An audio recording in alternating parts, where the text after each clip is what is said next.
The day before my daughter's wedding, her fiancé smiled. "You know what would be the perfect gift? You disappearing from our lives forever." So I granted his wish. I sold the house they thought was their wedding gift and left an envelope at every guest's table. What was inside, he'll never forget. Where are you watching from today? Drop your location in the comments below and hit that like and subscribe button. The crystal chandelier cast rainbow prisms across the rehearsal dinner as I watched my daughter Sarah practice her vows. 25 years of life, and she'd never looked more radiant. Her blonde hair was perfectly styled, her blue eyes sparkling with joy that should have warmed my heart. Instead, I felt a cold knot forming in my stomach as Brad, her fiancé, whispered something in her ear that made her giggle and glanced dismissively in my direction.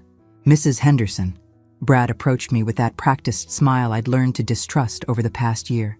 "Could I speak with you privately for a moment?" I followed him to the empty library, my heels clicking against the hardwood floors. The room smelled of old books and expensive furniture polish. Brad closed the door behind us, and his smile disappeared like it had been wiped away with a cloth.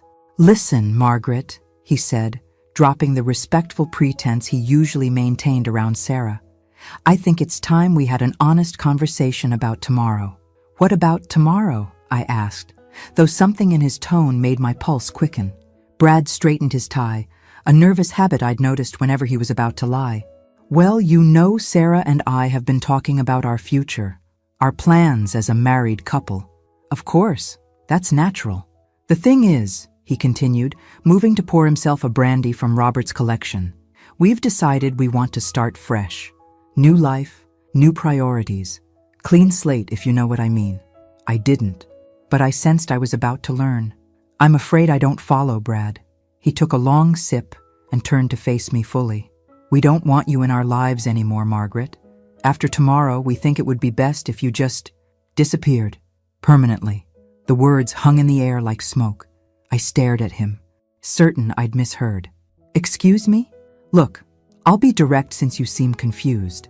His voice took on a condescending edge. "Sarah agrees with me that you're too involved in our relationship, too controlling, too present. We want to build our marriage without constant interference from an overbearing mother-in-law." My hands began to shake, but I kept my voice steady. Sarah agreed to this? It was actually her idea. Brad's smile returned, cruel and satisfied. "She's just too polite to tell you herself. But me? I have no problem being honest. You know what would be the perfect wedding gift? You disappearing from our lives forever." The library walls seemed to close in around me. This boy, because that's what he was, a spoiled 28-year-old boy, had just asked me to erase myself from my daughter's life as a wedding present. "And if I refuse?" I whispered. Brad shrugged casually. "Then Sarah will have to choose between her husband and her mother. And frankly, Mrs. Henderson, I don't think you'll like how that turns out." He drained his brandy glass and headed for the door. "Think about it tonight. Make the right choice tomorrow." As the door closed behind him, I remained standing in that library, surrounded by leather-bound books that had witnessed decades of family conversations. None quite like this one. My reflection stared back at me from the dark window. A 52-year-old woman who had just been told she was unwanted by the child she'd raised alone for the past 15 years. But what Brad didn't know was that I'd been making difficult choices my entire life. And this one was about to be easier than he could possibly imagine. Chapter 2. 24 hours earlier, I'd been the proud mother of the bride, checking final details for what I thought would be the happiest day of my daughter's life. Now I stood in my kitchen at 3 a.m., staring at the deed to the lake house that Sarah had been coveting since childhood. Where are you watching from today? Drop your location in the comments below and hit that like and subscribe button. The house had been my retirement dream, purchased with the life insurance money from Robert's passing 3 years ago. Sarah knew I'd planned to give it to her and Brad as a wedding gift. She'd been showing it off to her friends for months, posting pictures on social media with captions like, "Future weekend getaway," and "Can't wait to make memories here with my husband." What she didn't know was that the deed was still in my name only. I poured myself a cup of coffee and opened my laptop. If Brad wanted me to disappear, I could arrange that, but I'd do it on my terms. My fingers flew across the keyboard as I composed an email to Janet Morrison, the real estate agent who'd helped me buy the lake house. Janet, I need to list the property immediately. Yes, I know it's unusual timing. Price it to sell fast. I'll explain later. Send. One click, and Brad's perfect wedding gift vanished into cyberspace. Next, I opened my contact list and began making calls. First to the caterer. Helen, it's Margaret Henderson. I need to make a change to tomorrow's reception. I glanced at the clock. I know it's late, but this is important. Helen Barnes had been catering events in our town for 30 years. She'd handled my own wedding reception when I was younger than Sarah was now. Margaret, honey, the wedding is tomorrow. What kind of change could possibly need to be made at this hour? I need you to place a small envelope at each table setting. White envelope, nothing fancy. I'll bring them to you first thing in the morning. Envelopes? What's in them? I smiled for the first time since Brad's little speech. Wedding favors, Helen. Very personal wedding favors. After hanging up with Helen, I made similar calls to the florist, the photographer, and the string quartet. Each conversation was brief, professional, and completely normal. Nobody questioned the mother of the bride making last-minute adjustments. That was expected behavior after all. By 4 a.m., my phone was buzzing with text messages from the real estate agent. Margaret, I've already had 3 inquiries. The lake house market is hot right now. I can have offers by noon if you're serious about this. I was serious about everything now. The envelope I was preparing for Sarah's table would be different from the others. Hers would contain the real estate listing printout, showing the lake house sold to strangers for cash. The others would contain something much more interesting. I'd spent years listening to Brad's stories at family dinners. Stories he thought made him sound charming and successful. Stories about his business ventures that never quite materialized. Stories about the money his trust fund provided monthly. Stories about his father's law firm, where Brad supposedly worked but never seemed to accomplish much. What Brad didn't realize was that his stories contained enough details for someone with time and motivation to verify them. And for the past 6 months, ever since I'd begun sensing something wasn't right about my future son-in-law, I'd been doing exactly that. The trust fund? Suspended 2 years ago for what his father's lawyer diplomatically called irresponsible spending patterns. The job at Daddy's firm? More like an allowance for showing up occasionally and pretending to review cases. The business ventures? Elaborate cons he'd been running on various investors, including Sarah's college friends. Brad Mitchell wasn't just broke. He was a fraud. And tomorrow, every single wedding guest would learn exactly what kind of man Sarah was marrying. I sealed the last envelope and placed it with the others in a neat stack. 67 envelopes for 67 guests, each containing a detailed background report on Bradford James Mitchell III, complete with financial records, police reports, and testimonials from his previous victims. The sun was beginning to rise as I showered and dressed for my daughter's wedding day. In a few hours, Brad would get his wish. I would disappear from their lives forever. But not quietly. Chapter 3. The morning of Sarah's wedding dawned crisp and clear, the kind of October day that makes photographers swoon. I arrived at the venue early, carrying a simple white box containing 67 envelopes that would soon turn this fairy tale wedding into the scandal of the century. Where are you watching from today? Drop your location in the comments below and hit that like and subscribe button. Helen Barnes met me at the service entrance, coffee in hand and curiosity written across her weathered face.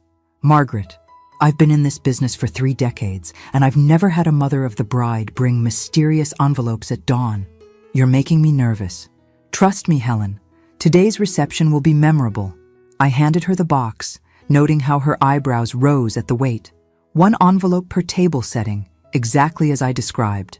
And if guests ask me what's inside, they won't ask you.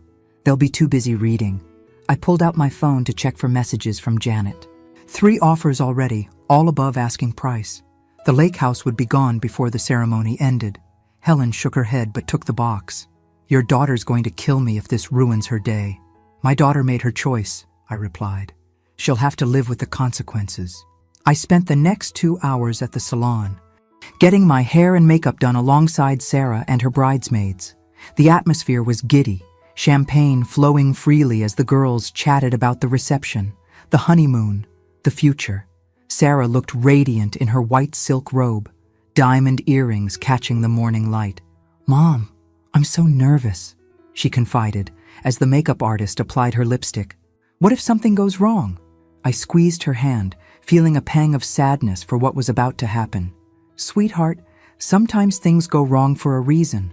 Sometimes it's the universe's way of protecting us from bigger mistakes." Sarah laughed. "You're so philosophical today. Save some wisdom for your mother of the bride speech tonight." "About that," I said carefully. "I don't think I'll be giving a speech after all."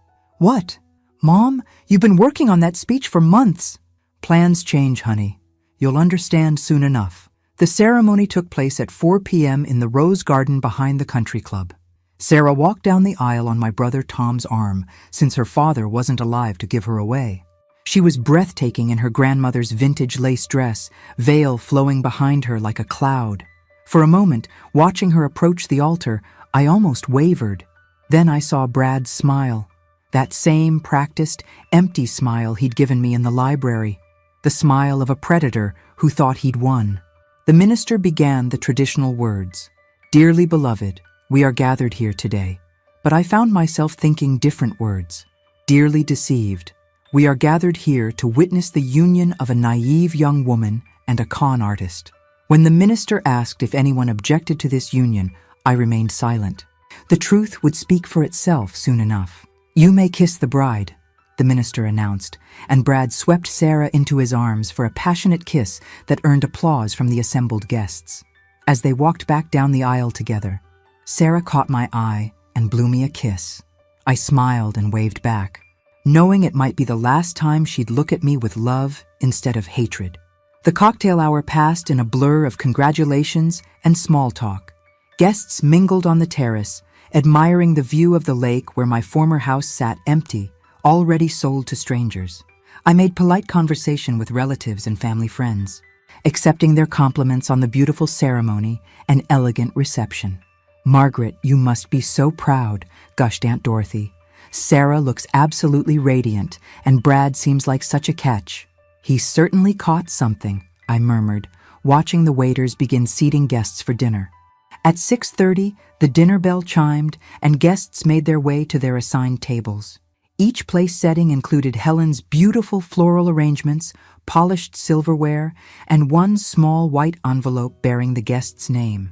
I took my seat at the head table, directly across from Sarah and Brad.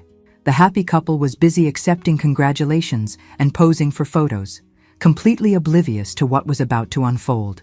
"Ladies and gentlemen," the MC announced, "before we begin dinner, the bride's mother has asked me to suggest that you open the small gift waiting at your place setting, a personal message from the Henderson family to thank you for sharing this special day."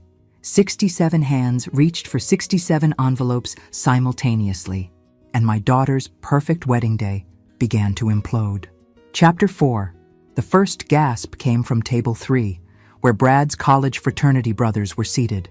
Then a sharp intake of breath from table 5, where Sarah's sorority sisters had been giggling about wedding favors just moments before.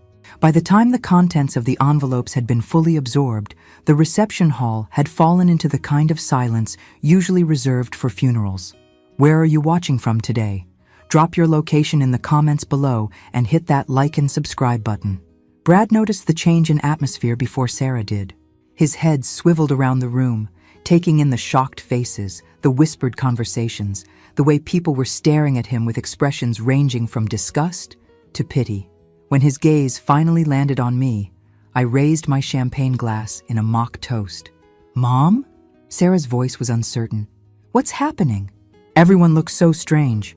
I watched as Brad's fraternity brother Mike stood up from table 3, envelope in hand, and began walking toward our table. His face was flushed with anger, jaw clenched tight. Behind him, other guests were starting to murmur, the kind of low building rumble that precedes a thunderstorm. "Bradford," Mike said when he reached us, his voice carrying across the suddenly quiet room. "We need to talk, now." "Mike, hey buddy, what's wrong?" Brad's voice cracked slightly, but he maintained his smile. "Can it wait? Kind of in the middle of my wedding here." Mike held up the paper he'd pulled from his envelope. "According to this, You owe me $12,000 from that investment opportunity you pitched last Christmas, the one where you said you'd triple my money in 6 months." Sarah's face paled. "What investment opportunity?" Before Brad could answer, another voice called out from table 7. "He owes me $8,000. It was Jennifer Walsh, one of Sarah's college friends. "For the wedding photography business we were supposedly starting together." Then table 4. $15,000 for the restaurant franchise that never existed. Table 8. $6,000 for cryptocurrency mining equipment that was just an empty warehouse. The voices multiplied. A crescendo of anger and betrayal as Brad's victims stood up one by one, clutching their envelopes like evidence in a courtroom drama. Sarah spun in her chair, trying to process what she was hearing, her white dress rustling with each frantic movement. "This is insane," Brad said, his practiced composure finally cracking. "Margaret, what have you done?" "I granted your wish," I replied calmly, cutting into my salmon as if nothing unusual was happening. "You wanted me to disappear from your lives, so I'm taking my resources with me, including the lake house you thought you were inheriting." Sarah gasped. "The lake house? Mom, what are you talking about?" I reached into my purse and pulled out a copy of the real estate listing, placing it in front of her. "Sold this morning. Cash offer, above asking price. The new owners take possession Monday." "You sold our wedding gift?" Sarah's voice rose to a near shriek. "How could you do that? It was never your wedding gift."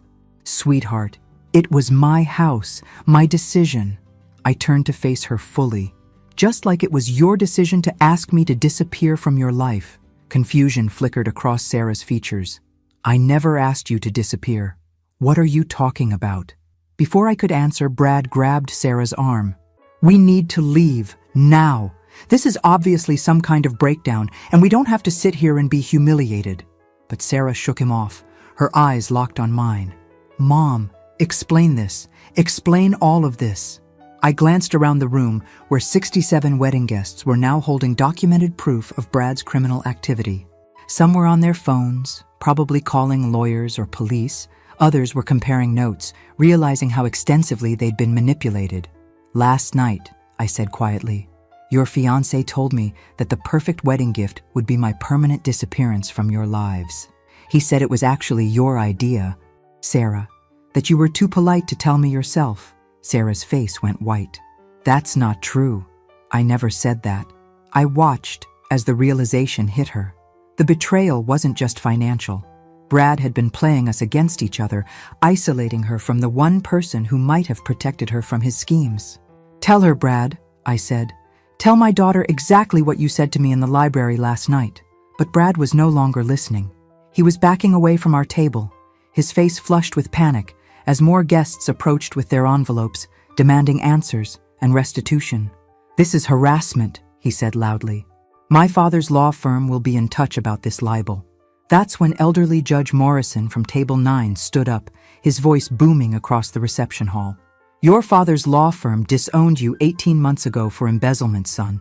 It's all right here in black and white." The room erupted in gasps and angry murmurs.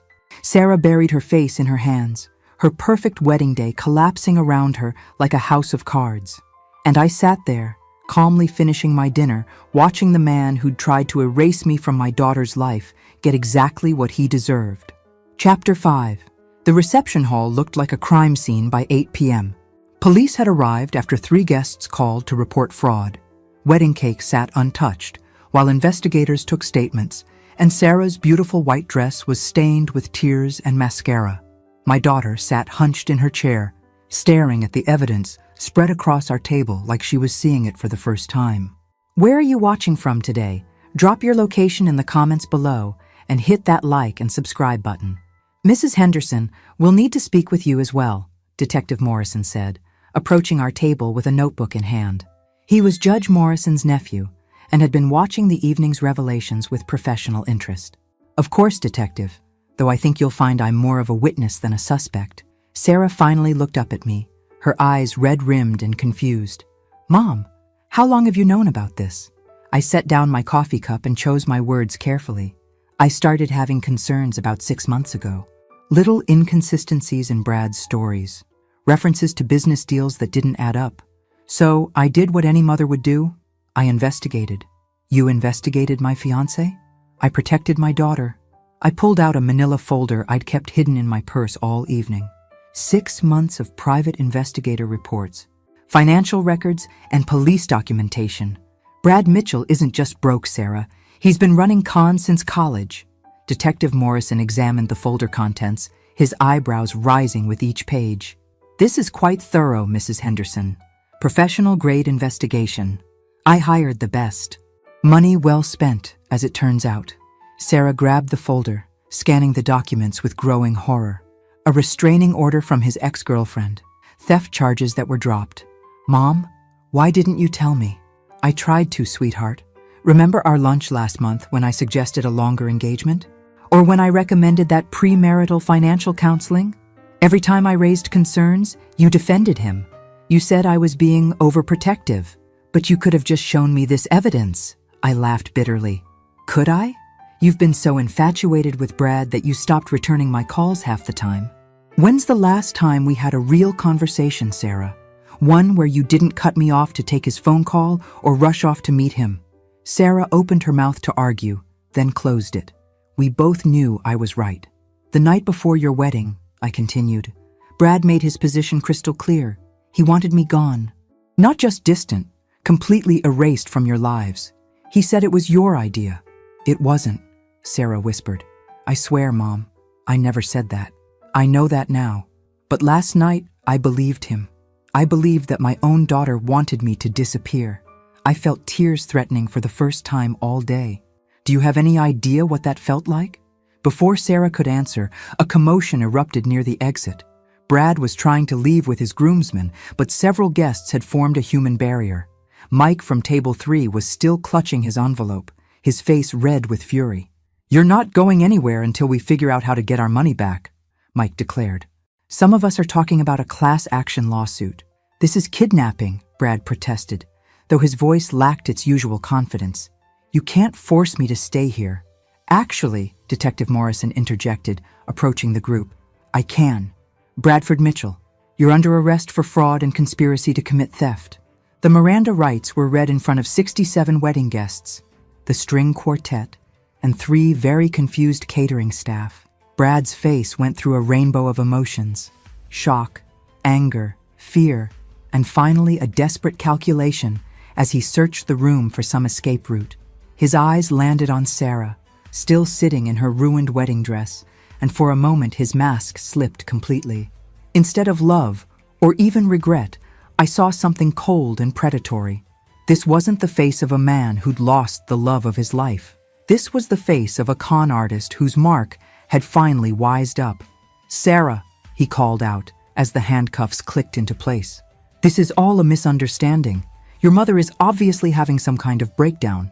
Don't let her poison you against me. Sarah stood up slowly, her hands shaking as she smoothed her wedding dress. When she spoke, her voice was stronger than I'd heard it in months.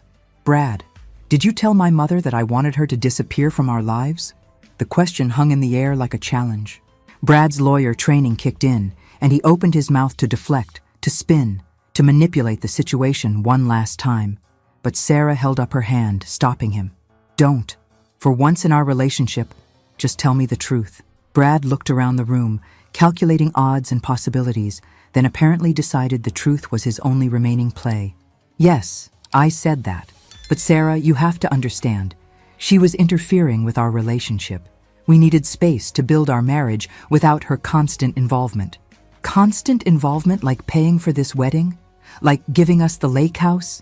Like the monthly checks you asked me to request from her when your trust fund got cut off? The room went silent again. This was news even to me. Brad's face flushed. That was temporary, just until my legal situation with my father got resolved. What legal situation? Sarah's voice was deadly quiet now. Detective Morrison consulted his notes. Your fiancé is being sued by his father's firm for embezzling client funds. The trust fund was frozen pending criminal investigation. Sarah looked from Brad to me to the detective, pieces of a puzzle finally falling into place. So, the money I've been asking my mother for, that was to support you. It was to support us, Brad corrected desperately. Our future together. But Sarah was no longer listening. She was staring at the engagement ring on her finger, a 2-carat diamond that I now realized had probably been purchased with money I'd unknowingly provided. "Get him out of here," she said quietly. As Detective Morrison led Brad away, my daughter turned to face me with tears streaming down her cheeks. The reception hall was still full of wedding guests, but for that moment, it felt like we were completely alone. "Mom," she whispered, "I am so sorry." Chapter 6. The cleanup after Sarah's destroyed wedding took 3 hours and involved 2 police cars, 1 very confused wedding planner, and 47 guests demanding to know if they should still expect thank you cards. By 11 p.m., my daughter and I were sitting alone in the empty reception hall, both of us still in our formal wear, sharing a bottle of wine from what should have been her honeymoon champagne collection. Where are you watching from today? Drop your location in the comments below and hit that like and subscribe button. "I can't believe I was so stupid," Sarah said for the 10th time, staring at her engagement ring like it might spontaneously combust. "All those red flags, and I just ignored them." "You weren't stupid, sweetheart. You were in love, or what you thought was love." I refilled both our glasses, noting how the elegant reception hall looked like a hurricane had blown through it. Brad is good at what he does. Manipulation is a skill, and he's had years to perfect it. Sarah finally pulled off the engagement ring and set it on the table between us. "How much money did I give him? Through the requests I made to you?" I'd been dreading this question all evening. "Over the past 8 months? About $37,000? Sarah's face crumpled. "Oh God, Mom, I'm so sorry. How can I ever pay you back?" "You don't need to pay me back. That money was spent protecting you, even if neither of us realized it at the time." I reached across the table and took her hand. "But I need you to understand something, Sarah. This isn't just about the money. I know you must hate me for choosing him over you. I don't hate you. I'm disappointed in how easily you let him drive a wedge between us. But I don't hate you." I squeezed her fingers gently. "What concerns me is how you lost yourself in that relationship. The Sarah I raised wouldn't have ignored her instincts the way you did." Sarah was quiet for a long moment, processing this. "When did it start, do you think? When did I stop being me?" I thought about the past 2 years, watching my confident, independent daughter gradually transform into someone who second-guessed every decision, who constantly sought Brad's approval, who had slowly but surely distanced herself from everyone who cared about her. "Remember your promotion at the marketing firm last year, when you got the corner office and the raise?" "Yeah, I was so excited to tell you about it." "And what happened when you told Brad?" Sarah's face darkened as she remembered. "He said I was getting too ambitious, that focusing too much on my career would hurt our relationship. He wanted me to turn down the promotion." "Which you did." "Which I did," she confirmed miserably. "And I told myself it was a compromise. That marriage meant making sacrifices for each other." "But did Brad ever sacrifice anything for you?" Sarah considered this, then shook her head slowly. "No. Every compromise was mine to make. Every adjustment was my responsibility. When I think about it now, God, I don't even recognize the person I became." The janitor appeared to start cleaning up, so we moved our conversation to the parking lot, sitting on the steps outside the country club. The October air was crisp, and Sarah shivered in her sleeveless dress. I draped my shawl around her shoulders, a gesture that reminded me of when she was small and we'd sit outside together looking at stars. "Mom, can I ask you something that might sound strange? After today, I don't think anything would sound strange. Are you happy this happened? I mean, I know today was horrible, but are you relieved that Brad is out of our lives?" I considered the question carefully. "I'm relieved that you're safe from him. I'm sorry that you had to be humiliated in front of everyone you care about to discover the truth. But am I glad he's gone?" "Yes, sweetheart, I am." Sarah nodded thoughtfully. "I think I am too. Is that terrible? Shouldn't I be heartbroken?" "The fact that you're not heartbroken tells you everything you need to know about what kind of relationship you were really in." We sat in comfortable silence for a while, watching the last of the catering trucks drive away.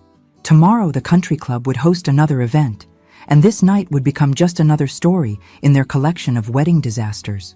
"What happens now?" Sarah finally asked. "I mean practically. I gave notice on my apartment because we were supposed to move in together. All my stuff is at his place. I don't even have anywhere to live." You'll come home, of course. Your room is exactly as you left it. Are you sure? After everything I put you through, after choosing him over you so many times? I turned to look at my daughter fully. Even with smudged makeup and a wrinkled wedding dress, she was beautiful. But more importantly, for the first time in months, she looked like herself again. The uncertainty was gone, replaced by something I hadn't seen in her eyes since Brad entered our lives. Clarity. Sarah, you're my daughter. There is nothing you could do that would make me stop loving you. Nothing you could say that would make me turn my back on you. That's what real love looks like. It doesn't come with conditions or ultimatums. Sarah started crying again, but these tears were different. Not the desperate, panicked tears from earlier, but something softer. Relief, maybe, or recognition. I love you too, Mom, and I promise I will never let anyone come between us again. As I drove us home through the quiet streets of our small town, I found myself thinking about the private investigator I'd hired 6 months ago. His name was David Chen, and he'd done thorough professional work documenting Brad's criminal activities. But there was something else he'd discovered, something I hadn't included in tonight's envelopes because it was still speculation rather than fact. Brad Mitchell wasn't working alone. He had a partner, someone helping him identify and target vulnerable young women from wealthy families. Someone who knew enough about his victims' backgrounds to help him craft the perfect persona for each new conquest. And according to David's preliminary investigation, Brad's next target had already been selected. Tomorrow, I'd be making some phone calls to warn another mother about the charming young man her daughter had recently started dating. Tonight, though, I was just grateful to have my own daughter back. Chapter 7. Sunday morning brought coffee, aspirin, and the surreal experience of explaining to my extended family why their gift checks should be canceled before Brad could cash them. Sarah sat at the kitchen table in my old bathrobe, fielding calls from friends who'd heard about the wedding disaster through social media and wanted to make sure she was okay. Where are you watching from today? Drop your location in the comments below and hit that like and subscribe button. Cousin Beth wants to know if the China pattern is still available for purchase, Sarah said, after hanging up from her latest call. Apparently, the humiliation of public fraud doesn't affect her gift-giving timeline. I laughed despite everything. Your father's side of the family always did have interesting priorities. We were interrupted by a knock at the door. Through the window, I could see David Chen, the private investigator I'd hired, holding a manila folder and looking unusually grim. Mrs. Henderson? I have some additional information about Brad Mitchell that I think you and your daughter should see. I invited him in, pouring coffee, while Sarah clutched her robe tighter around herself. David had been invaluable over the past 6 months, methodically documenting Brad's financial crimes and romantic deceptions. He was a former police detective who'd gone private after 30 years on the force, specializing in cases involving financial fraud and elder abuse. First, congratulations on last night, David said, accepting the coffee gratefully. I heard through my contacts that Mitchell was arrested and charged. Your envelope strategy was brilliant. It felt necessary, I replied. But you said you had additional information? David opened his folder and spread several photographs across the kitchen table. These were taken yesterday before the wedding. I've been maintaining surveillance on Mitchell's activities, and I discovered something troubling. The photos showed Brad in what appeared to be a hotel room, talking animatedly with an older woman I didn't recognize. She was well-dressed, professional-looking, with silver hair and an expensive handbag. Who is that? Sarah asked, leaning forward to study the images. Her name is Victoria Ashworth. She's 58 years old, recently widowed, and according to my sources, she's worth approximately $4 million in life insurance and inherited assets. My blood ran cold. He was already planning his next victim. It gets worse, David continued, pulling out more documents. Victoria Ashworth has a daughter, 26 years old, works as a teacher, recently ended a long-term relationship. The daughter's name is Emma, and based on these photos from her social media accounts, she's been dating someone new for the past 2 months. He showed us a series of Instagram photos. Emma Ashworth, with a handsome young man at various romantic locations around the city. Dinner at expensive restaurants, weekend getaways, couples photos with captions about new love and fresh starts. Sarah gasped. That's not Brad in the photos. No, it's his business partner, Tyler Reynolds, age 30, similar background of fraud and manipulation. They work as a team. One targets the daughter, the other eventually targets the mother. They've been running this particular con for almost 3 years. I stared at the evidence spread across my kitchen table, feeling sick. They're professional predators. The worst kind, David confirmed. They identify recently divorced or widowed women with adult daughters, then split up to work both targets simultaneously. The daughter provides access and information about the mother's finances, usually without realizing it. Meanwhile, the mother is gradually isolated from friends and family who might interfere. Sarah had gone pale. That's exactly what Brad was doing to us, separating me from you, making me feel like I had to choose between you and him. It's a classic manipulation tactic. But here's the thing. Mitchell getting arrested last night doesn't stop Reynolds from continuing to work on Emma Ashworth. If anything, it might accelerate his timeline. I stood up and began pacing the kitchen, my mind racing. We have to warn them. That's what I was hoping you'd say, David replied. But we need to be strategic about it. If we approach Emma directly, Reynolds will likely disappear and surface somewhere else with new identities. We need evidence of criminal activity, not just suspicious behavior. What do you need from us? Sarah asked. David pulled out a business card and handed it to me. Victoria Ashworth belongs to the same country club where your wedding reception was held. Same social circles, same charitable organizations. If you could arrange an introduction, we might be able to gather enough evidence to stop them before Emma gets in too deep. I looked at the card, then at my daughter. Sarah, how do you feel about helping another family avoid what we just went through? I'm in, she said without hesitation. No one else should have to experience what we did yesterday. David gathered his photos and documents. I'll continue surveillance on Reynolds while you make contact with Mrs. Ashworth. But be careful. If they suspect we're onto them, they could become dangerous. After he left, Sarah and I sat in the kitchen, processing what we'd learned. The man who'd tried to destroy our relationship wasn't just a common criminal. He was part of an organized operation targeting vulnerable families. Mom, Sarah said quietly, I keep thinking about something Brad said yesterday when he was being arrested. He looked around the room like he was calculating something, like he was already planning his next move. What do you mean? I think he was memorizing faces, guest list, addresses, contact information. Everyone at that wedding is now a potential target for whatever comes next. The realization hit me like ice water. The envelopes I'd used to expose Brad's crimes had also provided him with a detailed map of our family's social network.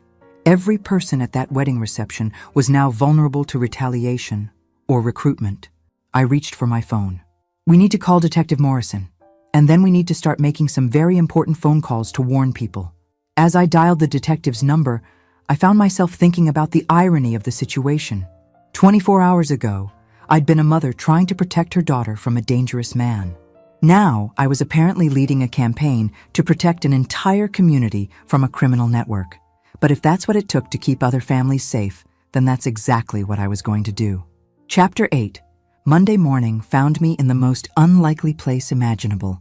The visitor's room at the county jail, sitting across from Brad Mitchell and trying not to let my disgust show on my face.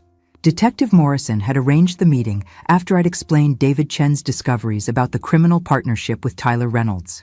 Where are you watching from today? Drop your location in the comments below and hit that like and subscribe button. Margaret, Brad said, offering that familiar smile as he settled into the plastic chair. He was wearing an orange jumpsuit instead of his expensive suits, but his confidence remained intact. I have to say, I'm surprised you wanted to see me. I'm full of surprises, I replied, studying his face for any crack in the facade. How are you adjusting to jail food? It's temporary. My lawyer says the charges won't stick. Too much circumstantial evidence, not enough direct proof. Brad leaned forward conspiratorially. Besides, most of those people at your little wedding disaster got their money back. Insurance fraud, you know. They're probably thanking me by now. I kept my expression neutral, though internally I was taking notes. Brad clearly didn't know that David Chen had spent months documenting his crimes with bank records and recorded conversations. The evidence wasn't circumstantial at all. That's interesting, I said. What about Tyler Reynolds? Is he helping with your legal defense? For just a moment, Brad's smile faltered. It was subtle, a slight tightening around his eyes, but it confirmed what I'd suspected. He hadn't expected me to know about his partner. "I'm not sure who you mean," he said carefully. "Of course you do, Brad. Tall, dark hair, works the daughter while you work the mother? Currently dating Emma Ashworth while you were supposed to be targeting her mother, Victoria?" Brad's mask slipped completely. The charming facade disappeared, replaced by something cold and calculating. "You've been busy, Margaret, but you're playing a dangerous game." "Am I? Because from where I sit, you're the one in the orange jumpsuit." "This is temporary," he repeated, but his voice carried an edge now. "And when I get out, I'll remember who tried to interfere with my business." I leaned back in my chair, genuinely amused. "Are you threatening me, Brad? Because that seems unwise, considering I'm wearing a wire and this conversation is being recorded." Brad's eyes widened, and he instinctively looked around the visitor's room as if searching for hidden cameras. Detective Morrison had indeed wired me for this conversation, hoping Brad would incriminate himself further or provide information about Reynolds' activities. "Relax," I said, enjoying his discomfort. "I'm not here to trap you into additional charges. I'm here to offer you a deal." "What kind of deal?" I pulled out a manila folder, similar to the ones I distributed at the wedding reception. Complete information about Tyler Reynolds' operation, his real name, his targets, his methods, his criminal history, everything needed to stop him before he destroys another family. Brad stared at the folder but didn't reach for it. "And in exchange for this information, what do you want?" "I want you to disappear, Brad, permanently. No more cons, no more targeting vulnerable women, no more destroying families for profit. Take whatever plea deal the prosecutor offers, serve your time quietly, and when you get out, find a legitimate way to make a living. And if I refuse?" I opened the folder and showed him the first page, a detailed timeline of his criminal activities going back 7 years, including several cases that had never been prosecuted. "Then this information goes to every law enforcement agency in the country, along with your photograph and complete criminal profile. You'll never be able to run another con because every potential victim will have been warned about you." Brad studied the documents with growing alarm. "Where did you get this?" "I told you, I'm full of surprises. Professional investigation services can uncover remarkable things when properly motivated." I closed the folder and placed it back in front of me. "So what's it going to be, Brad? Cooperation and a chance to start over, or a lifetime of looking over your shoulder?" For the first time since I'd met him, Brad Mitchell looked genuinely defeated. The arrogance was gone, replaced by the expression of a man who'd finally encountered an opponent he couldn't manipulate or intimidate. "What happens to Tyler if I give you what you want? That's not your concern anymore. Your concern is deciding whether you want to spend the next 20 years in and out of prison, or whether you want to accept responsibility for what you've done and try to build something legitimate with the rest of your life." Brad was silent for a long moment, weighing his options. Finally, he looked up at me with something approaching respect.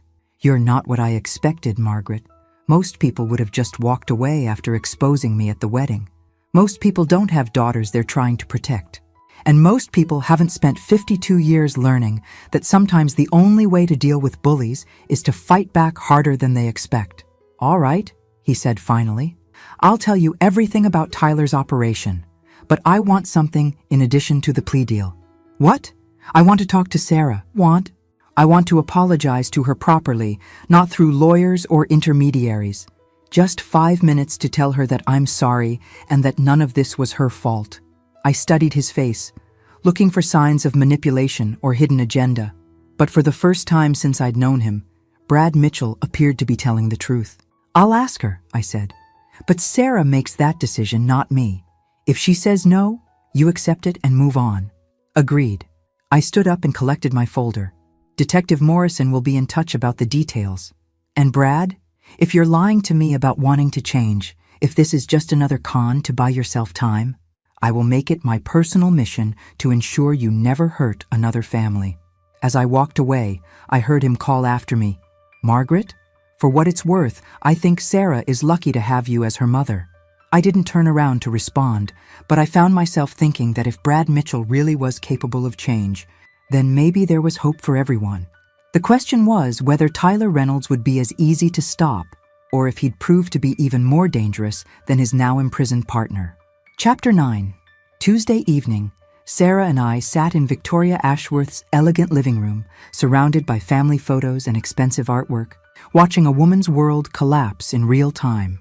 The introduction had been easier than expected.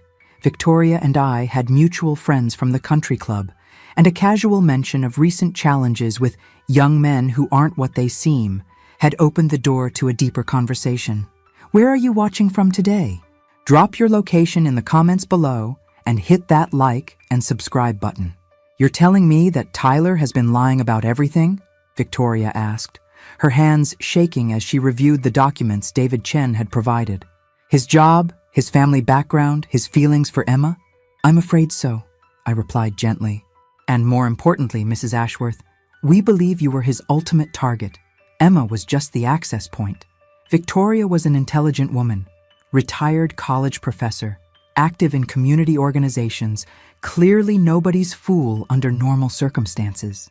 But love, even secondhand love through a beloved daughter, could blind anyone to danger.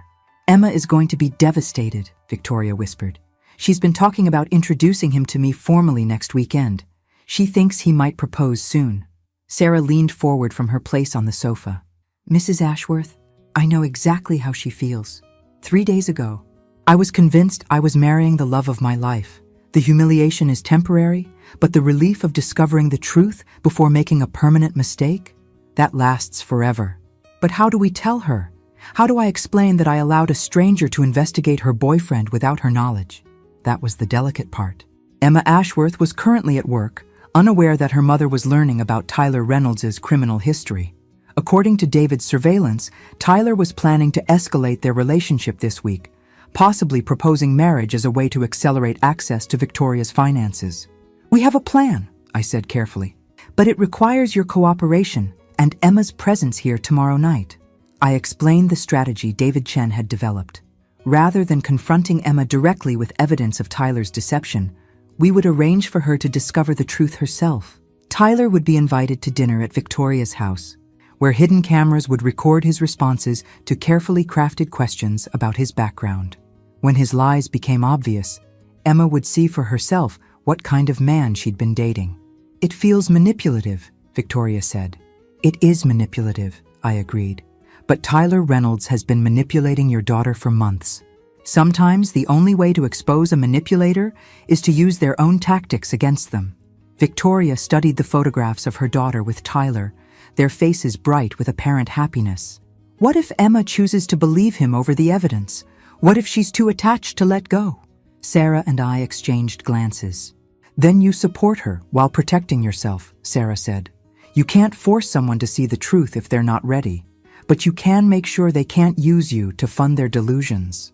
We spent the next 2 hours planning the confrontation, going over questions and scenarios, preparing for various ways Tyler might respond when cornered. Victoria proved to be an excellent strategist, suggesting subtle traps that would expose his lies without seeming hostile or suspicious. He told Emma he graduated from Stanford with a business degree, Victoria said, making notes. But he's also claimed to have grown up in Boston. Stanford graduates usually mention their geographic displacement during college. I'll ask him about adjusting to California weather during his school years. Perfect, I said. David will have the recording equipment set up by tomorrow afternoon. Remember, the goal isn't to humiliate Tyler in front of Emma.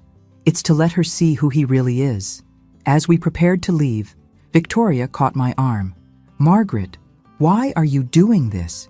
You don't know us. Your daughter is safe now. Why risk getting involved in our situation? I thought about Brad's final words to me at the jail, about Sarah being lucky to have me as her mother. Because 3 days ago, I was a woman whose daughter had been manipulated into rejecting her family. Today, I'm a mother whose child came home safely. The difference was information, Mrs. Ashworth. The right information at the right time. And you think information will save Emma? I think information gives people choices. What Emma does with those choices is up to her. On the drive home, Sarah was unusually quiet. Finally, she spoke up. Mom, are you sure we're doing the right thing? This feels like we're playing God with people's lives. We're giving Emma the same gift someone gave us, I replied. The truth. What would you want someone to do if they knew your boyfriend was a criminal and you didn't? Sarah considered this. I'd want them to tell me, even if it hurt. Exactly.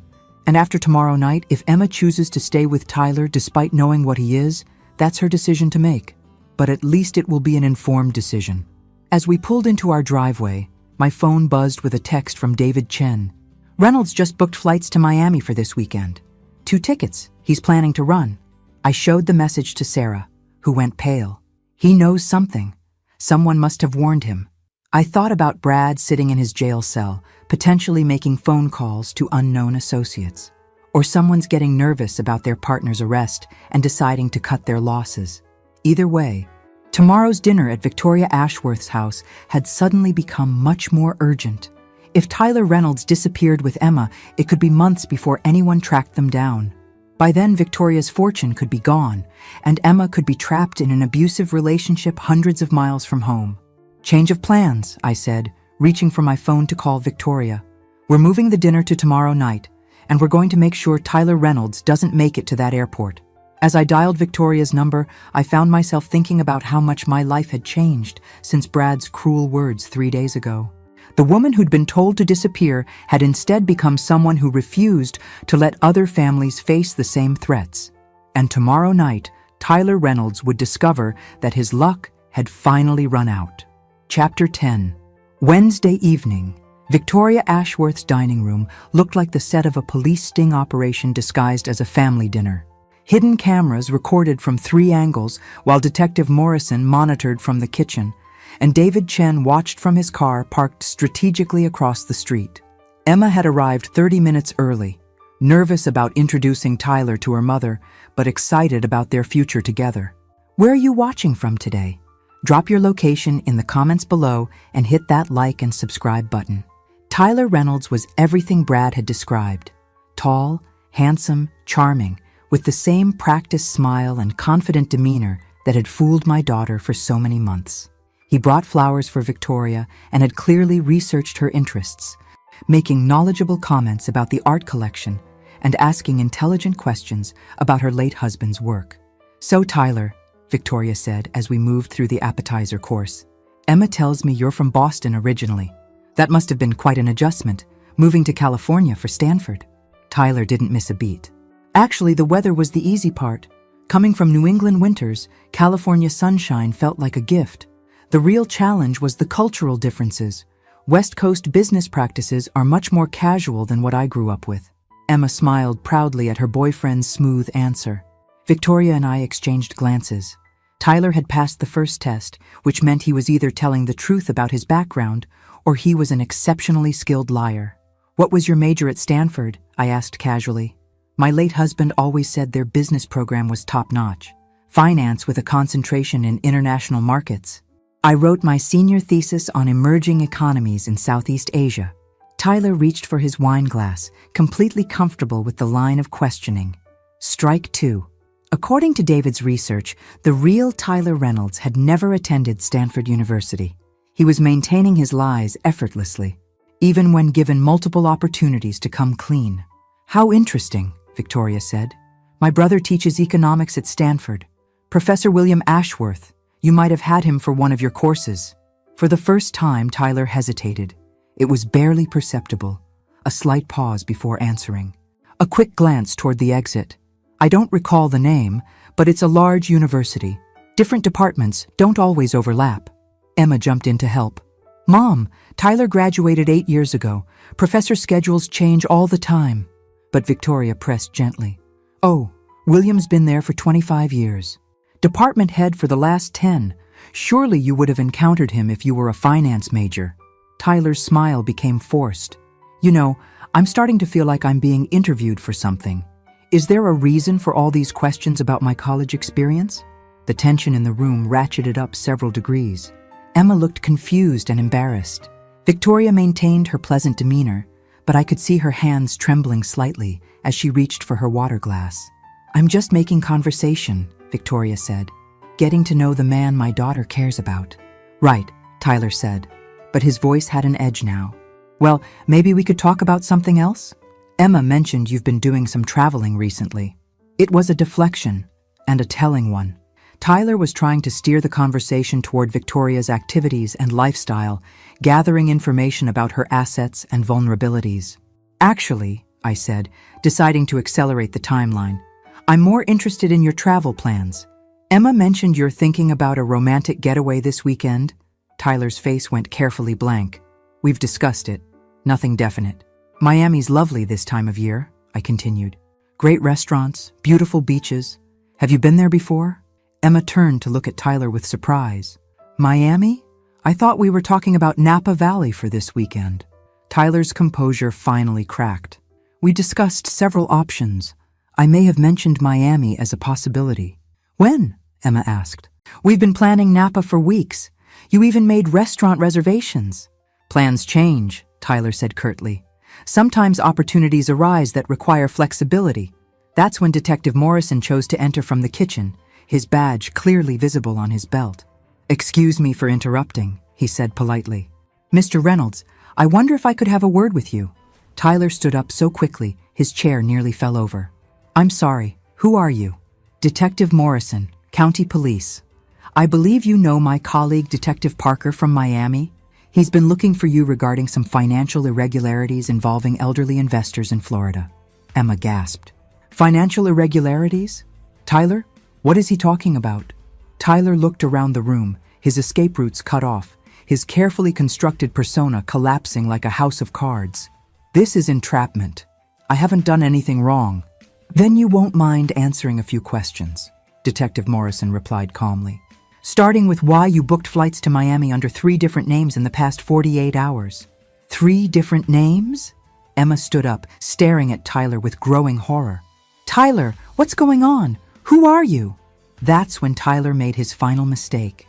Instead of trying to maintain his innocence or explain the situation, he grabbed Emma's arm roughly and started pulling her toward the door. We're leaving, now. Don't listen to any of this, Emma. These people are trying to poison you against me. Emma jerked away from him. Don't touch me, and don't tell me what to listen to. She turned to face Detective Morrison. I want to know everything, right now. Over the next 30 minutes, Emma Ashworth learned that the man she'd been dating for 3 months was actually Thomas Mitchell, no relation to Brad despite the shared surname, a career criminal with outstanding warrants in 4 states. His job in investment banking was a cover for targeting wealthy widows and their adult children. His romantic feelings for her were entirely fabricated, designed to provide access to her mother's fortune. The Miami flights were your exit strategy, Detective Morrison explained as Tyler sat in handcuffs. After one final dinner with Mrs. Ashworth, you were planning to convince Emma to elope with you. The marriage would have given you legal access to family assets, and by the time anyone realized what had happened, you'd have disappeared with both Emma and her mother's money. Emma sat in stunned silence, processing the magnitude of her near miss. Victoria held her daughter's hand, both women crying tears of relief and residual fear. Mrs. Henderson, Detective Morrison said as Tyler was led away, your cooperation has been invaluable. We've connected this case to similar operations in 6 other states. Your investigation may have prevented dozens of families from being victimized. As the police cars drove away and David Chen packed up his surveillance equipment, I found myself sitting in Victoria's living room with 3 other women who'd just experienced a life-changing revelation. Emma was embarrassed but grateful. Victoria was shaken but relieved. Sarah was proud but thoughtful. Mom, Sarah said as we prepared to leave, I keep thinking about something you said at the jail, about Brad being part of a larger operation. What about it? If Tyler and Brad were partners and they've been running cons in multiple states, how many other women are out there right now believing they're in love with men who are planning to destroy their lives?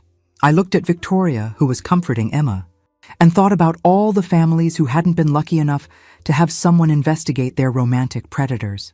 Probably more than we want to imagine. So what do we do about it? That question had been forming in my mind since the moment Brad was arrested. What did we do with the knowledge we'd gained? The network we'd built? The expertise we'd developed? We start a foundation, I said finally. A resource for people who suspect their loved ones might be involved with romantic fraudsters. Investigation services, legal support, Emotional counseling, public education about the warning signs. Sarah smiled. The Margaret Henderson Foundation for Family Protection? I laughed. Nothing that grandiose. Maybe just second chances for families who need help starting over after discovering they've been victimized. 3 months later, Second Chances opened its doors in a modest office downtown, funded by the money I'd originally planned to give Brad and Sarah as a wedding present. We'd helped 12 families avoid romantic fraud schemes, provided counseling services to 37 victims of financial manipulation, and created an online database of known romantic predators that law enforcement agencies across the country now used as a reference tool. Sarah worked part-time for the foundation while rebuilding her marketing career. Victoria Ashworth served on our board of directors and helped fund our legal advocacy program. Emma had returned to teaching, but volunteered on weekends, using her experience to help other young women recognize manipulation tactics. And me? I discovered that being told to disappear from someone's life had actually shown me how to make myself indispensable to the lives that mattered. The best revenge, as it turned out, wasn't a dish served cold. It was a life lived with purpose, protecting others from the predators who thought they could destroy families for profit. Brad Mitchell was serving 7 years for fraud and conspiracy. Tyler Reynolds got 12 years and deportation back to Canada, where he faced additional charges. Both men would be monitored for the rest of their lives, their criminal activities documented and shared with law enforcement agencies worldwide. Sometimes the perfect wedding gift isn't what the bride and groom expect to receive. Sometimes it's discovering who you really are when someone tries to erase you from existence. And sometimes, just sometimes, the person who disappears isn't the one who was asked to leave. Thanks for listening. Don't forget to subscribe and feel free to share your story in the comments. Your voice matters.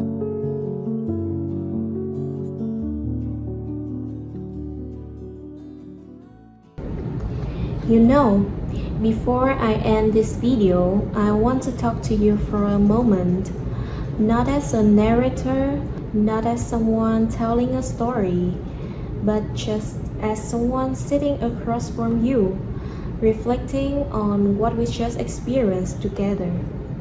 Because stories like this, they don't just come and go, they stay. They linger in your mind, in your chest, in that quiet space where you start asking yourself questions you didn't expect. I remember the first time I came across a story like this. It wasn't dramatic in the way movies are. There were no grand speeches, no perfect endings, just a woman facing things that felt impossibly heavy, and yet somehow she kept going.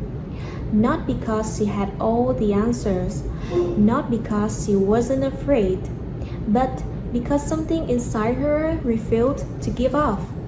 And I think that's what makes stories like the one you just watched so powerful. It's not about perfection. It's not about always winning. It's about endurance. It's about what happens when the world tries to defy you, limit you, silence you, and you still choose to stand. Even if your voice shakes, even if your steps are slow. The women in these stories, they're not just characters. They represent something real, something that has existed for generations, strength that has been passed down, even though pain, courage that show up, even when it feels like there's nothing left. And if you really think about it, how many times has that kind of strength gone unnoticed? How many stories were never told? How many voices were never heard?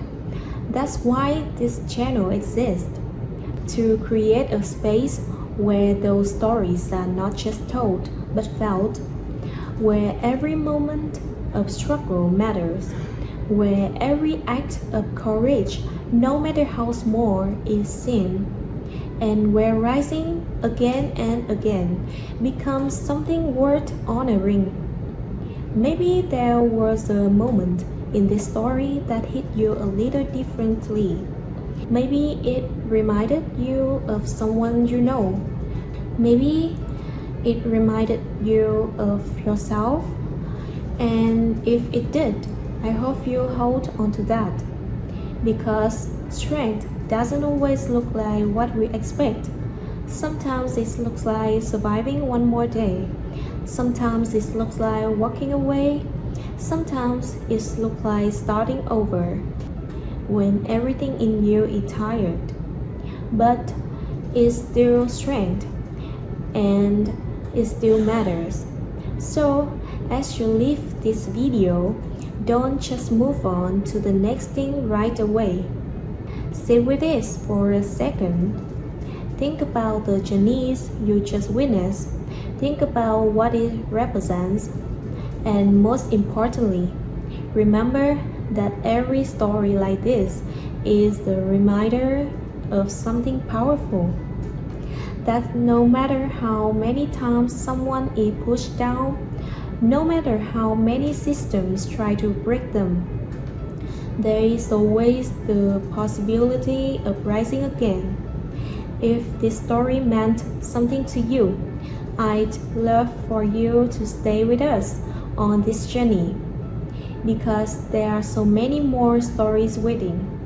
Stories that will challenge you, move you, and maybe even change the way you see the world just a little bit. Thank you for being here with me, truly. And until the next story, take care of yourself, keep your heart open, and never forget how powerful it is to rise, even when it's hard. Bye.